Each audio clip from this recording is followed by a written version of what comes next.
The Raspberry Pi 4 is getting old, but honestly, it still surprises me. Today, we're turning this tiny board into a fully working Android TV 15 box, and it works way better than you might expect. There are tons of cool projects you can do with a Raspberry Pi, but in my opinion, one of the best one is building your own Android TV box. So with that said, let's go ahead and get started. Hey, what's going on everybody? badgerdiy back here again, and in today's video we're checking out this Android TV 15 build on the Raspberry Pi 4, and all I can say is this thing is more than capable of doing nearly everything you expect from a budget streaming device. You'll be able to enjoy YouTube, media apps like Plex or Jellyfin, some local gaming, and even cloud gaming with Xbox Game Pass. And for a little board that costs this much, that's honestly impressive. Before we get started, you do need a couple of things. A Raspberry Pi, in my case the Raspberry Pi 4. An SD card, I'm using a 256 gigs SanDisk. A remote control for easy navigation. I prefer an Air mouse remote, but a mini wireless keyboard works too. You do need an USB stick to transfer some important files. And of course, a controller for occasional gaming. I'm using my EasySMX X05 controller. And if you prefer, the Raspberry Pi does support Bluetooth remote, so you can connect one directly. Before we jump into installation, here's a quick look at the specs of this board. The Raspberry Pi 4 comes with quad-core ARM Cortex-A72 CPU clocked at 1.5 GHz, and this one here has 4 gigs of RAM. You get dual band Wi-Fi, Bluetooth 5.0 and gigabit Ethernet if you prefer using this wired, which I definitely recommend for cloud gaming. On the side you'll find two USB 3.0 ports, two USB 2.0 ports, and two micro HDMI outputs capable up to 4K at 60 FPS, although realistically we'll be using 1080p. Storage is via a micro SD card and power is delivered to a USB-C, usually 5 volts at 3 amps. It's definitely not a powerhouse, but for Android TV and retro style gaming, it gets the job done. If you're enjoying this so far, don't forget to drop a like and subscribe, it really helps the channel grow. Alright, let's grab the files we need. To get the necessary files, we'll head over to constacang.com, Raspberry Pi 4 section. Here we want to download 3 files, and that will be LineageOS Android TV 15. We'll scroll a bit further down and grab Widevine 15. And finally, the Play Store package, G-Apps, so we can install our apps later. With the files ready, let's install the operating system.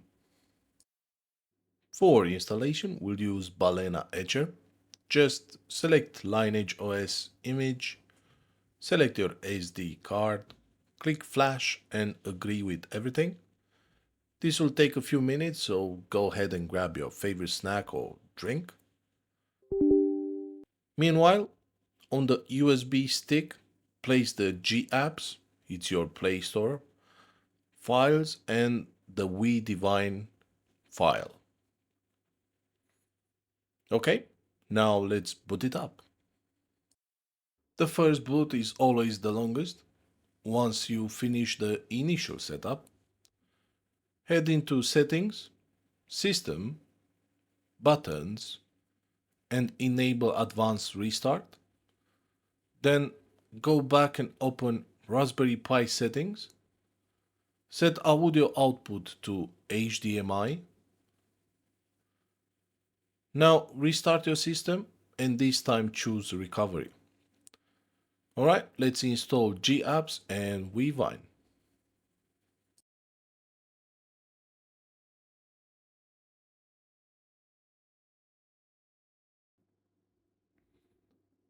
With the USB plugged into your Pi, go to Install, select your storage, choose Play Store, G-Apps package, swipe to install, then select Wipe, confirm, and you'll have to repeat the exact same steps for Widevine. And basically that's pretty much all we need to do here.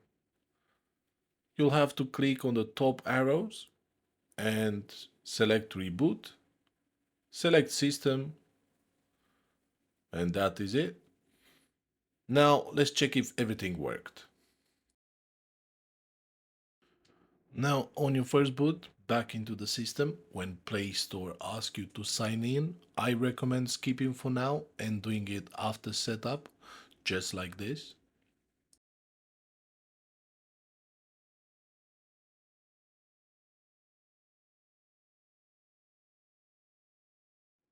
And here we are. You successfully installed G-Apps, which is Google Play Store. So let's check the system. If you go into Settings, System, About, and here we can see we're running Android 15 on the Raspberry Pi 4. Scroll all the way down, enable developer options, and inside there I like to change the window, transition and animated duration scale to 0.5x.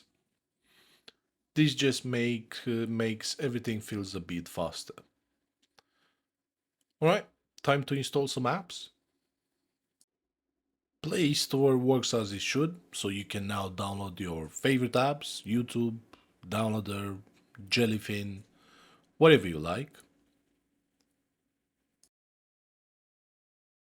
Next, checking DRM info. As expected, we only get Widevine L3, so premium streaming apps won't run in full HD or 4K.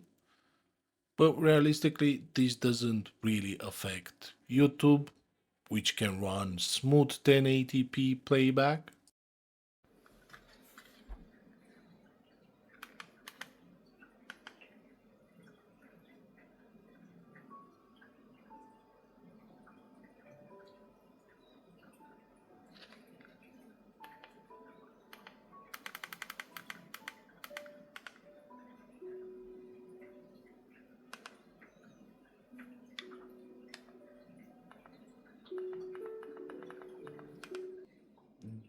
Jellyfin, I mean, everything works perfectly.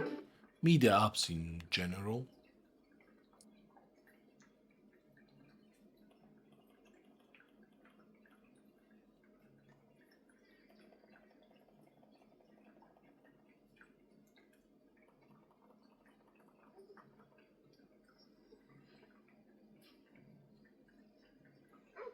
Now, of course, we have to test some gaming. First up is BB Racing.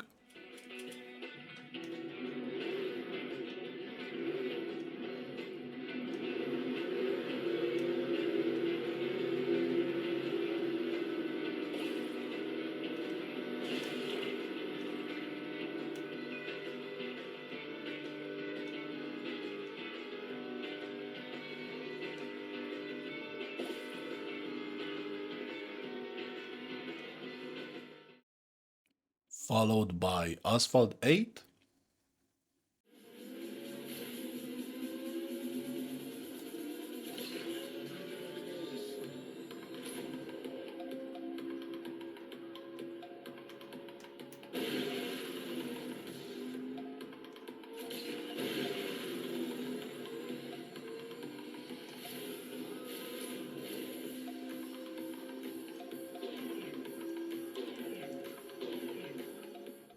And lastly, some cloud gaming using Beta xCloud from GitHub.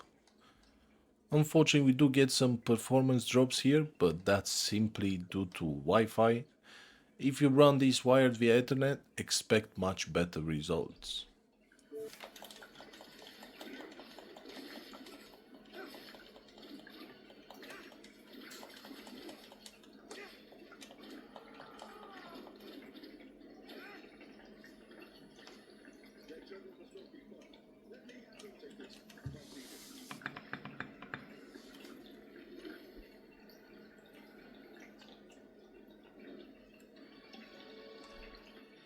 Alright, let's wrap this up. If you enjoyed this video, make sure to hit like, subscribe to the channel, and let me know in the comments what do you think about this build. If you are more Raspberry Pi or Android TV projects, check out the playlist link below. I got lots of cool builds coming up. As always, thanks for watching, and I'll see you in the next one.